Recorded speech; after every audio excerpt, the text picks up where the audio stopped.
نحمده ونصلي ونسلم على رسوله الكريم اما بعد فاعوذ بالله من الشيطان الرجيم بسم الله الرحمن الرحيم سبحان الله.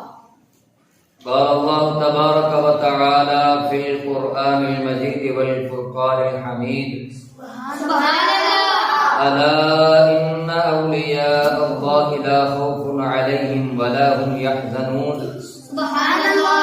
الذين آمنوا وكانوا يتقون آمنت بالله صدق الله مولانا العظيم وبلغنا رسوله النبي الأمي الكريم الأمين إن الله وملائكته يصلون على النبي يا أيها الذين آمنوا صلوا عليه وسلموا تسليما محبت کے ساتھ پڑھ لیجیے الصلاۃ والسلام علیک یا سیدی یا رسول اللہ وعلی آلہ وصحبہ یا سیدی یا حبیب اللہ الصلاۃ والسلام علیک یا سیدی یا رحمت اللہ وعلى آلہ وصحبہ یا سیدی یا رحمت للعالمین یا رسول اللہ انظر حالنا یا حبیب اللہ اسمع قالنا اننا فی بحر ہم مغرق خذ بأیدینا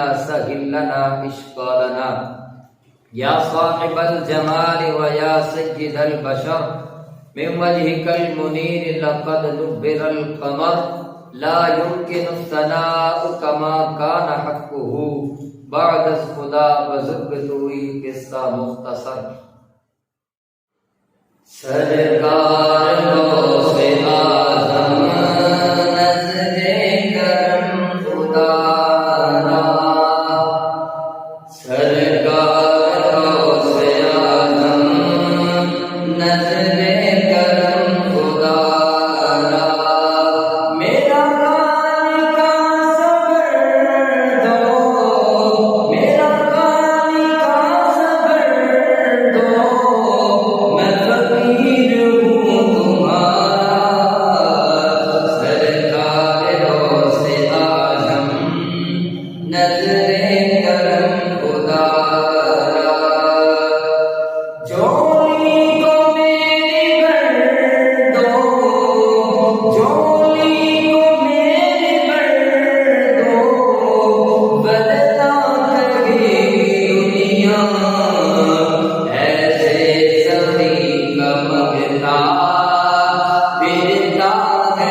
بعد الحمد و صلاۃ انتہائی واجب الاحترام سامعین ذی احتشام اللہ رب العزت کی لارحت اور بیت کتاب میں سے ایک آیت کریمہ تلاوت کرنے کا شرف حاصل کیا ہے، جس آیت طیبہ میں مالک کائنات اپنے ولیوں کے بارے میں ارشاد فرما رہا ہے کہ الا ان اولیاء اللہ لا خوف علیہم ولا هم یحزنون، کہ خبردار بے شک جو اللہ کے ولی ہیں ان پر کوئی خوف نہیں ہوگا اور نہ ہی وہ غم زدہ ہوں گے۔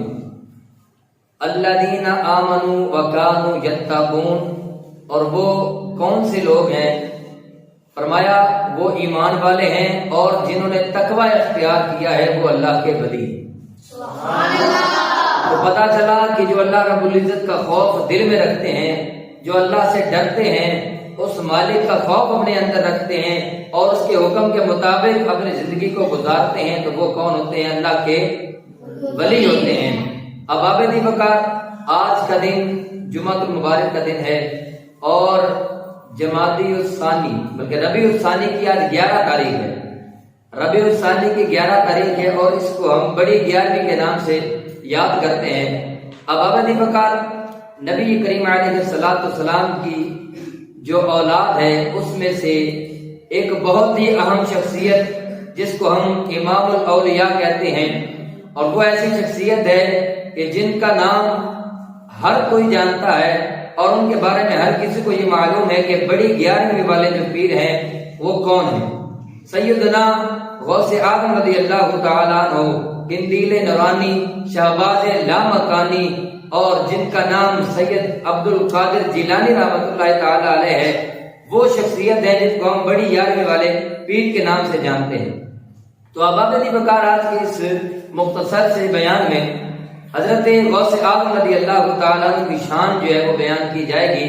دعا کرتے ہیں کہ مالک کائنات حق اور سچ بیان کرنے کے توفیق عطا فرمائے، اور حضور علیہ الصلوۃ والسلام کے صدقے ہمیں ان اولیاء کرام کے نقش قدم پر چلنے کے توفیق عطا فرمائے کہ جنہوں نے اپنی زندگی اس طریقے کے ساتھ گزاری کہ انہوں نے کبھی سنتوں کو نہیں چھوڑا، کبھی فرائض کو نہیں چھوڑا، کبھی نوافل کو نہیں چھوڑا، تو ہر اس کام کے اوپر وہ انہوں نے اپنے اوپر لازم کر لیا وہ کام جس کا اللہ رب العزت نے اور اس کے محبوب علیہ الصلوۃ والسلام نے حکم ارشاد فرمایا۔ گرامی قدر حضرات، سید عبد القادر جیلانی رضی اللہ تعالیٰ عنہ وہ شخصیت ہے کہ جب وہ پیدا ہوئے تو ان کے پیدا ہونے سے پہلے ہی نبی پاک صلی اللہ تعالیٰ علیہ وسلم نے ان کے والد کو خوشخبری دی تھی، اور حضرت ابو صالح موسیٰ جنگی دوست رحمۃ اللہ علیہ کے خواب میں نبی رحمت صلی اللہ تعالیٰ علیہ وسلم ان کے والد گرامی کے خواب میں تشریف لائے اور ان کو خوشخبری دی کہ اے ابو صالح موسیٰ جنگی دوست رحمت اللہ علیہ کہ آپ کے گھر ایک بیٹا پیدا ہوگا، وہ آپ کا بیٹا بھی ہوگا اور وہ میرا بھی بیٹا ہوگا۔ یہ نبی کریم علیہ السلام نے آپ کے پیدائش سے پہلے ہی خوشخبری سنا دی۔ حضرت غوث اعظم رضی اللہ تعالیٰ عنہ آپ کی پیدائش ہوئی، آپ دنیا میں تشریف لے آئے، تو دنیا میں تشریف لانے کے بعد جو بھی بچہ ہوتا ہے وہ ماں کا دودھ پیتا ہے، تو حضرت شیخ عبد القادر جیلانی غوث اعظم رضی اللہ تعالیٰ عنہ آپ دن کے وقت روزہ رکھتے تھے اور شام کے وقت آپ دودھ پیتے تھے۔ حالانکہ بچپنے کی عمر میں جو بچے کے دودھ پینے کی عمر ہوتی ہے اس میں کوئی بھی بچہ یہ احتیاط نہیں کرتا کہ مجھے کس وقت دودھ پینا ہے، مجھے کس وقت دودھ نہیں پینا، یا میں نے روزہ رکھنا ہے یا نہیں رکھنا۔ رمضان مبارک میں جب آپ کی والدہ دن کے وقت آپ کو دودھ پلاتی تھی تو حضرت غوث اعظم دودھ نہیں پیتے تھے، اور پھر جب لوگوں کو پتا چلا کہ حضرت عبد القادر جیلانی جو ابو صالح موسیٰ جنگی دوست کے گھر بچہ پیدا ہوا ہے وہ دن کے وقت دودھ نہیں پیتا، جب کسی نے پوچھا کہ کیوں نہیں پیتا تو فرمایا کہ یہ مادر ذات ولی ہے، یعنی کہ جو ماں کے پیٹ سے پیدا ہوتے ہی اللہ نے اس کو ولایت عطا فرما دی۔ سبحان اللہ۔ تو اسی وجہ سے یہ دن کے وقت روزہ رکھتے ہیں اور رات کو دودھ پیتے ہیں، دن کے وقت کبھی بھی دودھ نہیں پیتے۔ تو گرامی قدر حضرات، یہ وہ غوث اعظم رضی اللہ تعالیٰ عنہ ہے کہ جن کی شان یہ ہے کہ جب آپ کی والدہ محترمہ آپ کو پڑھانے کے لیے مدرسہ میں لے کے گئیں اور قاری صاحب کے حوالے کیا کہ یہ میرا بچہ ہے، اس کو آپ نے قرآن پاک پڑھانا ہے۔ کیا کرنا ہے؟ قرآن پاک پڑھانا ہے۔ تو قاری صاحب نے کہا جی ٹھیک ہے، ہم اس بچے کو قرآن پاک پڑھائیں گے۔ تو جب حضور غوث اعظم رضی اللہ تعالیٰ عنہ نے پڑھنا شروع کیا، اب قاری صاحب نے صرف پڑھایا اعوذ باللہ من الشیطان الرجیم، اور غوث اعظم پاک رضی اللہ تعالیٰ عنہ آپ نے پڑھنا شروع کیا تو آپ نے اعوذ باللہ بھی پڑھی، بسم اللہ بھی پڑھی، پھر آپ نے الحمد شریف پڑھی، سورہ فاتحہ سے آپ نے پڑھنا شروع کر دیا، سورۃ البقرہ شروع کر دی، سورہ آل عمران شروع کر دی، سورۃ النساء شروع کر دی۔ اس طرح کرتے کرتے آپ نے قرآن پاک کے 14 سپارے سنا دیے۔ سبحان اللہ۔ کتنے سپارے؟ 14 سپارے سنا دیے۔ آج کل کوئی بھی بچہ اس طرح کا نہیں ہوتا جس کو والدین مدرسے میں داخل کروائیں اور وہ بچہ آتے ہی 14 سپارے سنا دے، اس طرح کوئی ممکن ہے بات؟ نہیں، بالکل نہیں ہو سکتا۔ یہی وہ ذات ہے جو غوث اعظم پاک کی وہ شان ہے کہ اللہ تعالیٰ نے آپ کو ماں کے پیٹ میں ہی حفظ کی یہ توفیق عطا فرمائی، اور آپ کی والدہ محترمہ تلاوت کرتی تھی اور آپ ماں کے پیٹ میں اس تلاوت کو، قرآن پاک کو جو اللہ کا کلام ہے اس کو یاد کر لیتے تھے۔ جب آپ نے قاری صاحب کو سنایا تو 14 سپارے آپ نے ایک وقت میں سنا دیے۔ اس سے بڑی اور کیا کرامت ہو سکتی ہے کہ غوث اعظم، سب پڑھ لیجئے، رضی اللہ تعالی عنہ، غوث اعظم رضی اللہ تعالی عنہ وہ شخصیت ہے کہ جب آپ دین کی تعلیم سیکھنے کے لیے بغداد سے باہر جانے لگے نا بغداد سے باہر جانے لگے، دینی سفر ہے، علمی سفر کے لیے جا رہے ہیں، تو اپنی والدہ محترمہ سے سوال کرتے ہیں کہ میں نے باہر جانا ہے، آپ مجھے اجازت دیجیے کہ میں تعلیم حاصل کر سکوں۔ تو والدہ نے جب اجازت دی اور پھر والدہ نے یہ بھی ساتھ فرما دیا کہ شاید یہ تمہاری اور میری آخری ملاقات ہو۔ کیا ہو؟ آخری ملاقات ہو۔ اس سے پتا چلتا ہے کہ جب بچے مدرسے میں پڑھنے جاتے تھے تو والدین کو اس طرح مل کے جاتے تھے کہ گویا کہ یہ آخری ملاقات ہے، کیا پتا اب اس دنیا میں دوبارہ ملاقات ہی نہ ہو۔ آج کل جو ہمارے پاس سہولیات موجود ہیں، بچے صبح آتے ہیں مدرسے میں، شام کو گھر چلے جاتے ہیں، کچھ بچے ہفتے بعد گھر چلے جاتے ہیں، کچھ مہینوں بعد جاتے ہیں، لیکن وہ گھر میں ضرور جاتے ہیں۔ یہ واحد وہ شخصیت ہے جن کا نام غوث اعظم پاک ہے، شیخ عبد القادر جیلانی رحمۃ اللہ تعالی علیہ، کہ جب آپ علم دین سیکھنے کے لیے گھر سے نکلے تو والدہ نے فرما دیا کہ ہماری کون سی ملاقات ہے؟ آخری ملاقات ہے، شاید کہ اب ہماری دوبارہ ملاقات نہ ہو سکے۔ اور پھر آپ کی والدہ محترمہ نے اپنے بچے کو، حضرت عبد القادر جیلانی کو، ایک تلقین کی، ایک نصیحت کی کہ بیٹا زندگی میں کبھی جھوٹ نہیں بولنا، کبھی جھوٹ نہیں بولنا۔ اب غوث اعظم رضی اللہ تعالیٰ کے پاس آپ کی والدہ محترمہ نے آپ کو 40 دینار دیے۔ 40 دینار کیا ہوتا ہے؟ ایک سونے کا سکہ ہوتا ہے۔ کیا ہوتا ہے؟ سونے کا سکہ۔ آپ کی والدہ محترمہ نے 40 دینار دیے اور ان کو آپ کی قمیص کے اندر جو ہے وہ سلائی کر دیا کہ یہاں پر محفوظ رہیں گے، کسی کو پتہ نہیں چلے گا، آپ نے جب خرچ کرنے ہو تو ان کو خرچ کر لیجئے گا۔ اب غوث اعظم پاک رضی اللہ تعالیٰ نے سفر پر روانہ ہو گئے۔ جب سفر کے دوران رات میں قیام کیا ایک جگہ پر تو وہاں پر ڈاکوؤں نے حملہ کر دیا۔ اب ڈاکو آ رہے ہیں، لوٹ مار کرتے ہیں، بندوں سے پوچھتے ہیں کہ تمہارے پاس کیا ہے، تمہارے پاس کیا ہے۔ ہر بندہ کوشش کرتا ہے کہ میں ان ڈاکوؤں سے اپنا سامان چھپا دوں، بچا لوں، کہ میرا یہ مال ڈاکو چھین نہ لیں۔ جھوٹ بولنے کی کوشش کرتے ہیں کہ میں جھوٹ بولوں گا کہ میرے پاس مال نہیں ہے تو ڈاکو مجھے چھوڑ دیں گے۔ کیا کریں گے؟ چھوڑ دیں گے۔ ہر بندہ یہ کوشش کر رہا ہے۔ اور پھر جب ڈاکو آتے ہیں غوث اعظم پاک رضی اللہ تعالیٰ عنہ کے پاس، پوچھتے ہیں کہ بچے تیرے پاس کیا ہے؟ تو آپ نے فرمایا کہ میرے پاس 40 دینار ہیں۔ کتنے؟ 40۔ میرے پاس 40 دینار ہیں۔ اب وہ جو ڈاکو کا نوکر تھا وہ حیران ہو گئے کہ تم چھوٹے سے بچے ہو، تمہارے پاس 40 دینار کہاں سے آئے؟ دینار تو سونے کا سکہ ہوتا ہے، اس وقت میں بڑی ان کی وقت ہوتی تھی، بڑی قیمت ہوتی تھی سونے کے سکوں کی، تمہارے پاس کہاں سے آئے؟ تم تو ایک چھوٹے سے بچے ہو۔ تو انہوں نے کہا جناب میں جھوٹ نہیں بول رہا، میرے پاس 40 دینار موجود ہیں۔ تو ڈاکو ان کو اپنے سردار کے پاس لے کے گئے۔ اب غوث اعظم پاک رضی اللہ تعالیٰ عنہ کو سردار کے سامنے پیش کیا گیا کہ یہ بچہ کہتا ہے کہ میرے پاس 40 دینار ہیں اور ہم نہیں مانتے کہ اس کے پاس 40 دینار ہیں، ہم نے اس کی تلاشی لی، ہمیں 40 دینار نہیں ملے۔ اب غوث اعظم پاک رضی اللہ تعالیٰ عنہ جو ڈاکوؤں کا سردار ہے اس کے پاس موجود ہے، اور جب اس نے پوچھا نا کہ آپ کے پاس 40 دینار ہیں تو کہاں ہیں، آپ نے کہاں پر رکھے ہیں؟ تو آپ نے فرمایا کہ میری والدہ محترمہ نے وہ گدڑی کے اندر سلائی کر دی ہیں۔ آپ نے وہ 40 دینار نکال کر دکھائے اور پھر ڈاکوؤں کے سردار نے پوچھا کہ بتائیے آپ کو کس چیز نے مجبور کیا کہ آپ ہمیں سچ بتائیں، کیونکہ ہم نے تو آپ کا مال چھین لینا ہے کیونکہ ہم ڈاکو ہیں۔ تو آپ نے فرمایا کہ مجھے میری والدہ نے کہا تھا کہ اے بیٹے عبد القادر زندگی میں کبھی جھوٹ نہیں بولنا، کبھی جھوٹ نہیں بولنا۔ میں نے اپنی ماں کے ساتھ وعدہ کیا ہے کہ میں زندگی میں کبھی جھوٹ نہیں بولوں گا۔ تو ڈاکوؤں کا سردار بڑا پریشان ہوا کہ ایک چھوٹا سا بچہ ہو کے جو اپنی والدہ سے وعدہ کر رہا ہے کہ میں زندگی میں کبھی جھوٹ نہیں بولوں گا، اور اس وعدے کے اوپر کس طرح قائم ہے، اٹل قائم ہے، اور اس کے اوپر بالکل آگے پیچھے نہیں ہو رہا کہ جب والدہ سے کہہ دیا کہ جھوٹ نہیں بولنا تو بچے نے جھوٹ نہیں بولنا۔ اب وہ بندہ بڑا پریشان ہوا۔ اللہ رب العزت نے اس ڈاکو کو حضرت غوث اعظم رضی اللہ تعالیٰ عنہ کے ذریعے ہدایت عطا فرمائی۔ سبحان اللہ۔ جب ڈاکو کو ہدایت دی اس نے کہا کہ اپنا ماں سے کیا ہوا وعدہ یہ بچہ نہیں بولتا، اپنے ماں سے کیے ہوئے وعدے کی لاج رکھتا ہے، اس وعدے کو پورا کرنے کی کوشش کر رہا ہے بلکہ اس کو پورا کر رہا ہے۔ تو ہم کیسے بندے ہیں کہ ہم نے اپنے رب سے کتنے وعدے کیے ہیں اور ہم اپنے رب کے وعدوں کو بلائے بیٹھے ہیں۔ وہ ڈاکو کا سردار تھا، تمام اپنے ساتھیوں کے ساتھ حضور غوث اعظم رضی اللہ تعالیٰ کے ہاتھ پر اس نے توبہ کی اور پھر دوبارہ گناہ کرنے کا ارادہ ترک کر دیا کہ میں آج کے بعد کبھی چوری نہیں کروں گا، کبھی ڈاکہ نہیں ڈالوں گا، بلکہ جتنے لوگوں کا مال لوٹا ہوا تمام لوگوں کو مال واپس کر دیا۔ سبحان اللہ۔ یہ غوث اعظم رضی اللہ تعالیٰ کی کرامت ہے اور یہ بچپنے کی کرامت ہے۔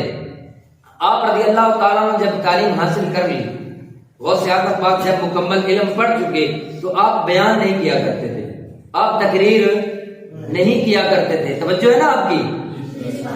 آپ تقریر نہیں کیا کرتے تھے. تو آپ رضی اللہ تعالیٰ عنہ ایک رات سوئے تو نبی پاک، سب پڑھ لیجیے، صلی اللہ علیہ وسلم، نبی پاک صلی اللہ علیہ وسلم کی خواب میں زیارت ہوئی. تو آپ نے فرمایا کہ اے بیٹے عبد القادر، تم بیان کیوں نہیں کرتے؟ تم بیان کیوں نہیں کرتے؟ تو حضرت نے عرض کی کہ یا رسول اللہ، اے نانا جان، میں بیان اس لیے نہیں کرتا کہ یہ فصیح و بلیغ عربی بولنے والے لوگ ہیں اور میں ایک اجمی ہوں، میں کیسے بیان کروں گا؟ میں بیان کروں گا تو شاید ان کو سمجھ نہ آئے، یا میں بیان کر نہیں سکتا. تو نبی کریم علیہ السلام نے فرمایا اے بیٹے عبد القادر، اپنا منہ کھولیے. حضور علیہ السلام نے اپنا لعاب دہن 7 مرتبہ حضور غوث اعظم رضی اللہ تعالیٰ عنہ کے منہ میں ڈالا. اور پھر جب آپ اگلے دن سوئے تو دوسرے دن حضرت علی کرم اللہ تعالیٰ وجہ کریم کی زیارت ہوئی. تو پھر انہوں نے فرمایا کہ بیٹے عبد القادر، تم بیان کیوں نہیں کرتے؟ تو حضرت علی کرم اللہ تعالیٰ وجہ کریم کو بتایا گیا کہ میں اجمی ہوں، یہ عربی بولنے والے لوگ ہیں، میں بیان کروں گا تو یہ لوگ مجھ پر چلاتے ہیں، تو میں اس لیے بیان نہیں کرتا. حضرت علی کرم اللہ تعالیٰ وجہ کریم نے 6 مرتبہ لعاب دہن حضرت غوث اعظم رضی اللہ تعالیٰ عنہ کے منہ میں ڈالا. اور پھر حضرت غوث اعظم عرض کرتے ہیں کہ اے والد محترم، اے بابا جان علی المرتضیٰ شیر خدا رضی اللہ تعالیٰ عنہ، حضور علیہ السلام کل خواب میں تشریف لائے تھے، انہوں نے 7 مرتبہ لعاب دہن ڈالا. آج آپ تشریف لے کے آئے ہیں، آپ نے 6 دفعہ ڈالا. بتائیے آپ نے 6 دفعہ لعاب دہن کیوں ڈالا؟ حالانکہ نبی پاک علیہ السلام نے 7 مرتبہ لعاب دہن ڈالا. حضرت علی کرم اللہ تعالیٰ وجہ کریم آپ فرماتے ہیں کہ میں علی ہوں اور وہ نبی ہیں، میں علی نبی کی برابری نہیں کر سکتا. سبحان اللہ. میں علی نبی کی برابری نہیں کر سکتا، وہ علی ہو کے نبی کی برابری نہیں کر سکتا. اور آج لوگ کہتے ہیں کہ نبی نعوذ باللہ ہمارے جیسے تھے. تو یہ بات ذہن نشین کرنی چاہیے کہ حضرت علی المرتضیٰ شیر خدا رضی اللہ تعالیٰ عنہ جب خود فرما رہے ہیں کہ میں علی ہوں، میں نبی جیسا نہیں ہوں، تو نبی کریم علیہ السلام کی برابری کیسے کر سکتا ہوں؟ نبی پاک علیہ السلام اور حضرت علی المرتضیٰ شیر خدا رضی اللہ تعالیٰ عنہ کے لعاب دہن ڈالنے کے بعد حضرت غوث اعظم رضی اللہ تعالیٰ عنہ بیان کرنا شروع کر دیتے. آپ نے ایک مسجد سے شروع کیا، مسجد بڑی ہو گئی، جامعہ مسجد بن گئی، پھر اور وسیع ہو گئی. بیان کا جو وسیع ہونا تھا وہ زیادہ ہو گیا، لوگ آتے گئے، کارواں بڑھتا گیا. میں اکیلا ہی چلا تھا جانب منزل، میں اکیلا ہی چلا تھا جانب منزل، لوگ ملتے گئے اور کارواں بنتا گیا.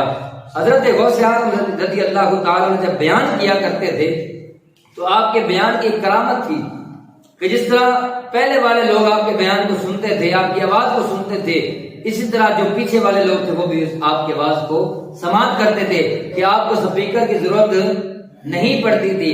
آپ رضی اللہ تعالیٰ عنہ کی یہ کرامت تھی کہ مجمع چاہے جتنا بھی بڑا ہو، علماء کرام فرماتے ہیں کہ حضرت غوث اعظم رضی اللہ تعالیٰ عنہ کے بیان کا جو مجمع ہوتا تھا وہ 70 ہزار تک عوام شرکت کرتی تھی.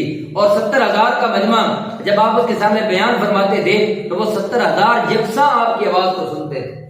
اور اتنا ہی نہیں، انسانوں کے علاوہ جن بھی آپ کے بیان کو سنتے تھے. ایک اللہ کے ولی فرماتے ہیں کہ میں نے اعمال اور درود و وظائف شروع کیے اور جنات کو حاضر کیا. اب جنات کے آنے میں کچھ دیر ہوگی تو میں نے جنات سے پوچھا کہ میں نے تم کو حاضر کیا ہے، تم دیر سے کیوں آئے ہو؟ تو وہ جنات عرض کرتے ہیں کہ اے اللہ کے ولی، ہم سیدنا غوث اعظم حضرت شیخ عبد القادر جیلانی رحمۃ اللہ علیہ کے مجلس میں شریک تھے، ہم ان کا بیان سن رہے تھے جس وجہ سے ہمیں دیر ہو گئی ہے.